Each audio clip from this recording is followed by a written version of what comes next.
rights versus global responsibilities. The United States and the Haitian Massacre of 1937. Summer of 1937, Dajabon, one of the many towns along the border of Haiti and the Dominican Republic. Oh, your son provides lunch. Will he come back for it? Not my son. Sometimes he's so lazy he won't even walk back across the bridge to the Republic. But it's so close. The child has no idea how lucky he is to live in a place where we can so freely travel between two countries, where I can work in the Dominican Republic and send my son to school in Haiti, where he can learn Creole, his people's history. I know. Some people forget there's even a border between our two countries. You know, it was just last year that they agreed on a border, and now there are taxes. Newly immigrated Haitians need to live here, taxes on border goods that no one pays. We've shared this island for centuries. I love my Dominican heritage, but Haiti and its people are dear to me.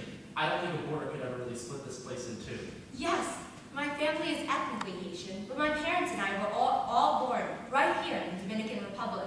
My sister's even engaged to a Dominican man. I can't imagine life without both our countries. I've heard things are different in the cities, though. How so? Well, if you look at the magazines, all the models are light-skinned, but completely ignore the dark-skinned Haitians and Dominicans that have lived here for centuries. Why? I'm not sure, but even El Presidente Rafael Trujillo wears white makeup in all his professional photos. Really? Well, I understand our two countries have a rocky past, but the Dominican Republic won independence from Haiti almost 100 years ago. You and I commute across the river daily for trade. Today, people here do not live as if in two separate countries. So how can there be such racism on this island? I don't know, but don't let it bother you. Trujillo has not made any real warning to get Haitians out of the Republic. You're right. When Trujillo gained power in 1930, he gave this incredible speech. Trujillo said all people are the same, that Haitians and Dominicans share the same blood. Trujillo promised Haitians could use land wherever we found it. Living along the border is the same as it's always been. No government official has told me I have to go back to Haiti. I was born here, so I have a right to live here. The Dominican Constitution guarantees it. Besides, no one can take away the culture and community we've created along this border. October 2nd, 1937, President Trujillo arrived in Dajabon to make a speech. Mission along the border successful, Haitians started to flee. It's a good start. The elite class in Santo Domingo is disgusted by Haitians. They miscegenate with our people, go to our schools. Look, I come from the lower class. No one handed me the presidency. So, to solidify my power, to prove myself to the elites, I'll deal with the Haitian problem swiftly and efficiently. I'll kill them, drive them out. And I've been working up to this day. This past year, I have publicly agreed on a border with President Vincent of Haiti. These past few months, I've been touring the border region, distributing food and money to ethnic Haitians and Dominicans alike. Haitians have showered me with praise. No one's going to suspect me when the machetes fall, not even the U.S. Today, the U.S. has a great relationship with the Dominican Republic, whose president has greatly advanced our efforts to foster stability. It's taken the U.S. many years to find such peace in Hispaniola. The U.S. began intervening in the Dominican Republic in 1916. In 1916, during the Great War, the U.S. had a responsibility to protect itself from possible invasion by Central Powers from Hispaniola. So, we sent troops to the Dominican Republic to create stability. I trained under the U.S. Marines so that once they left in 1924, I could assume power. At that point, World War I had ended, and our military seemed stable. In recent years, a new European threat of fascist aggression has created fear in this administration that foreign leaders will seek allies in the Americas. This reality has prompted my administration to end the long-held Latin American anger towards the U.S. and our interventionist policies. To create a fortress America against foreign threats, in 1936, I organized the Buenos Aires Peace Conference, where I formally ended U.S. interventionism in Latin America. At the peace conference with other American countries, I signed a treaty stating that all acts susceptible of disturbing the America's peace affects every American state. It was a real boon for both of our images. FDR became an ally to Latin America, and I appeared peaceful, cooperative. My administration firmly believes in a good neighbor policy.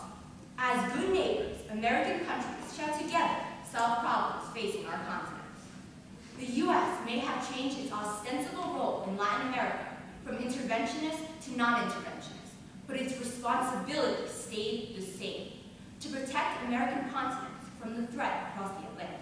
Tonight, in my speech, I will say Haitians have been stealing food and cattle from our farmers. To fix this, the killing of Haitians will continue, and there will be few repercussions. I have fulfilled my responsibility to the U.S. As my good neighbor, they will have no right nor responsibility to intervene.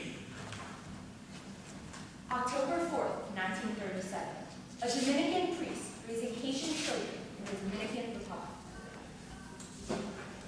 Senor, what brings you to my rectory? You've been reported to be hiding Haitians in your quarters. Oh, sir, please, they're just children. I'm going inside. Oh no. The rumors I've heard about group murders and soldiers hanging dead bodies in town centers. It's all true. They're using machetes, cutting people up. How many have been killed? Hundreds? Thousands? But it's only been a few days. This is inhumane, a violation of human rights. Trujillo is killing newly immigrated Haitians, but also our own people. Dominican-born Haitians whose families have lived here for generations. There was absolutely no warning of this. Just last week, I sat alongside Haitians and Dominicans alike, worshiping God in church. I would have fled with the kids, if only I'd known. I also warned the neighbors. The Haitian woman. We're done here. No! No! During the 7 days between October 2nd and 8th of 1937, an estimated 15,000 Haitians were killed by Dominican soldiers and the civilians they coerced to participate. Above all, the question was, under the good neighbor policy, would the U.S. jeopardize its non-interventionist image in the name of human rights? As a journalist from the U.S., weeks ago I was in Haiti. I saw the devastation amongst Haitian refugees for myself. This is a blatant lie. To combat negative press, Trujillo has published advertisements in major U.S. newspapers to lie that only 105 Haitians have been killed in a local skirmish. Surely the U.S. will not allow this to go unpunished. I had the soldiers use machetes so that it would look like farmers carried out the killings. Despite my efforts, Haitian refugees have reported that my soldiers were the perpetrators. But the strong relationship I've developed with FDR, constantly sending letters and planning meetings, assures me that he will not intervene. I know him. His first responsibility is to appearing non-interventionist, not defending human rights in Hispaniola. To avoid future violence in Hispaniola, the U.S., Cuba, and Mexico, Trujillo's neighbors, agreed to Haiti's request for mediation. But I got out of those mediations by offering monetary reparations to President Vincent, about $150 for every dead Haitian. Haiti was afraid that if they did not take the offer, I would invade and the U.S. would not come to their aid. But Trujillo never paid the sum in full. Regardless, FDR praised the agreement between Vincent and Trujillo as a peaceful solution, an immaculate example of the good neighbor policy at work. Please, FDR no longer saw the need to intervene. Though our government knew full well that Trujillo's military carried out the massacre, Trujillo was never really punished. It was not the U.S.'s responsibility to intervene in Hispaniola, where the Dominican Republic and Haiti were on good terms, at least officially. And once Trujillo had manipulated things in his favor on the international front, he justified and then exploited the massacre at home. I convinced my entire country that the massacre was the Haitians' fault. Invaders, I called them.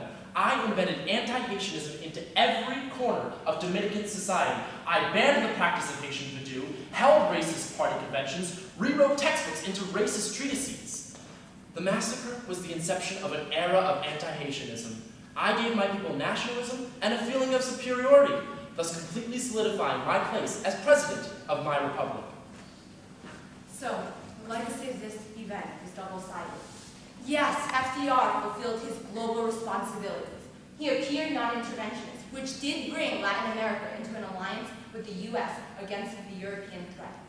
But he certainly did not defend the rights of thousands of innocent men, women, and children to not be brutally murdered at the hands of their government.